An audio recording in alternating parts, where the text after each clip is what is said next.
Okay, ito na yung binababa natin na transmission ng Altis. Walang low power, hindi na makahatak. Halos hindi na makaahon sa parking. Low power, Toyota Altis. Patay ng clutch lining. Go! Go!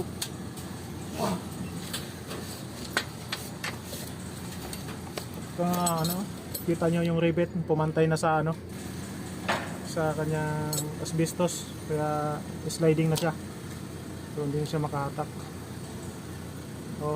Kinain na nga umabot na sa pressure plates. Yun po yung mga sasakyan natin ng manual.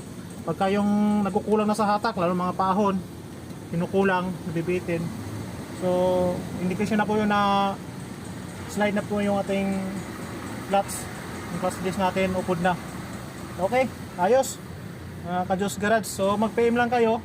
Ating ipipage, Diyos Garage page. Kami po ay nag-home service ng Cavite, Laguna, Metro Manila area.